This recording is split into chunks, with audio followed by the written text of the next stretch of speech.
अस्सलाम वालेकुम। मैं मोहम्मद रमज़ान और आप देख रहे हैं YouTube channel math app by MR.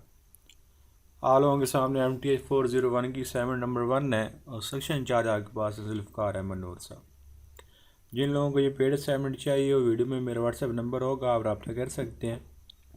Video की डिस्क्रिप्शन में मेरे व्हाट्सएप ग्रुप का लिंक भी होगा, वो भी आप ज्वाइन कर सकते हैं। और कोई भी मैथ की असाइनमेंट चाहिए हो तो आप मुझसे बनवा सकते हैं।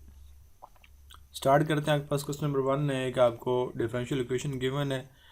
फर्स्ट ऑफ ऑल हमने इसको ये चेक करना है कि ये डिफरेंशियल इक्वेशन एग्जैक्ट है या नहीं है।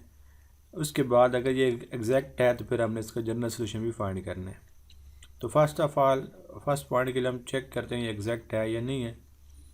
तो उसके लिए हम क्या करते हैं, जो डिफरेंशियल डी एक्स है उसका जो कोफिशिएंट होता है उसको हम एम कह देते हैं, और जो डी वाई कोफिशिएंट होता है उसको हम एन कह देते हैं। तो एम का हमने डेरिवेटिव लेना होता है respect to Y, and N का हमने डेरिवेटिव लेना होता है रिस्पेक्ट टू एक्स। अगर ये दोनों इक्वल आ जाएँ तो फिर हम कहते हैं आपकी जो डिफरेंशियल इक्वेशन है वो एग्जैक्ट है, और अगर इक्वल ना आए तो फिर हम ये एग्जैक्ट नहीं होती। तो यहाँ इस केस में दोनों इक्वल आ गए तो इसलिए ये आपके पास इक्वेशन एग्जैक्ट है।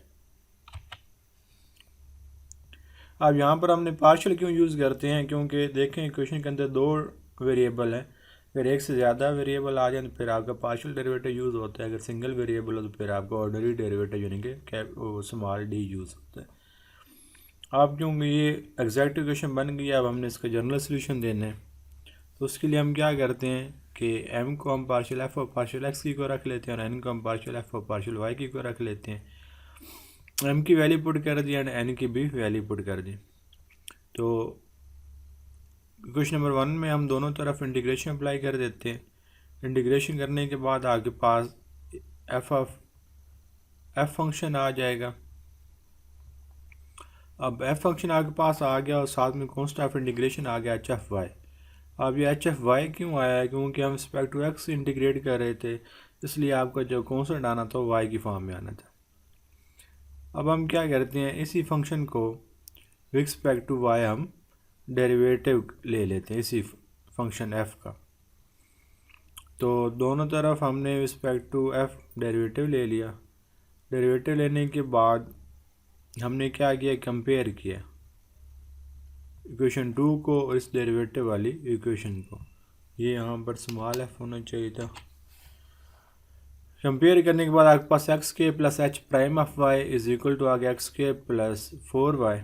यहाँ से हम एच प्राइम ऑफ वाई की वैल्यू निकाल लेंगे, ये 4y है। तो एच का डेरिवेटिव ख़त्म करने के लिए हम दोनों तरफ इंटीग्रेट कर देते हैं रिस्पेक्ट टू वाई। तो ये आपके पास 2y², इसका एच एफ वाई का आंसर आ जाएगा। एच एफ वाई हम इधर इक्वेशन नंबर 3 में पुट कर देते हैं, ये आपके पास फंक्शन बन जाएगा और एफ ऑफ एक्स वाई। वहाँ पर एक ही कॉन्सेप्ट आया था HF(y), इसकी वैल्यू हमने फाइंड कर लिया।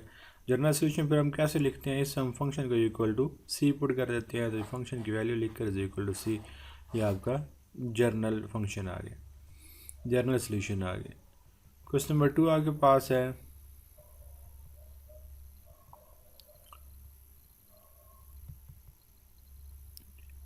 For each of the differential equation in the given table, identify the type of differential equation and state the method you would use to solve it।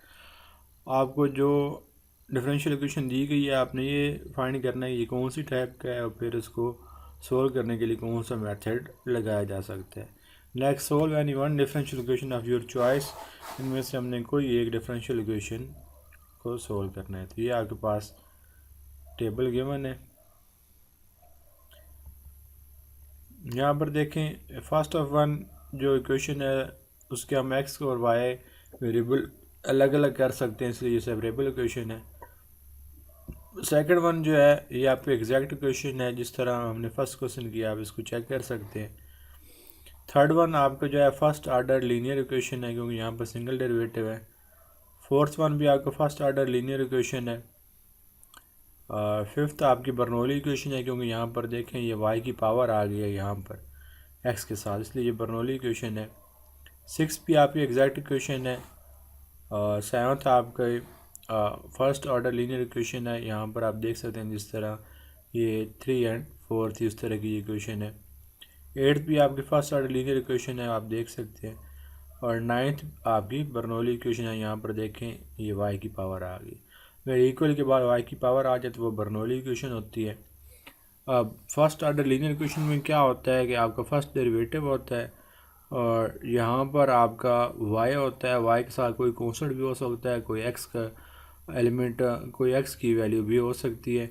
और इज इक्वल के बाद सारा function जो होता है x का होता है, इधर y नहीं होता। ये फर्स्ट ऑर्डर लीनियर इक्वेशन की, ये लीनियर इक्वेशन की पहचान है। फर्स्ट ऑर्डर हम इसलिए कह रहे हैं क्योंकि जो डेरिवेटिव हाईएस्ट डेरिवेटिव है वो फर्स्ट है। अब इसमें से हमने क्या करना है, कोई एक इक्वेशन सोल्व करनी है। तो मैंने फिर सेपरेशन ऑफ वेरिएबल वाली फर्स्ट इक्वेशन सोल्व की है। यहाँ पर देखें दोनों को हमने y वेरिएबल और x वेरिएबल सेपरेट कर लिया, दोनों तरफ हमने इंटीग्रेट कर दिया। इंटीग्रेट करने के बाद आपके पास कुछ इस तरह का आंसर आ गया। ये आपके पास c कहाँ से आया, c आपका कांस्टेंट ऑफ इंटीग्रेशन है। तो यहाँ पर 2 एलसीएम ले लिया, 2 एलसीएम लेने के बाद क्रॉस मल्टीप्लाई कर दिया। तो मज़ीद आप y को अंदर मल्टीप्लाई भी कर सकते हैं। तो ये थी आपके पास असाइनमेंट जुल्फ़कार अहमद नूर साहब की। अगर वीडियो अच्छी लगी हो तो वीडियो को लाइक एंड चैनल को सब्सक्राइब करना ना भूलें। अपना बहुत सा ख्याल रखिएगा। Thank you. अल्लाह हाफिज़।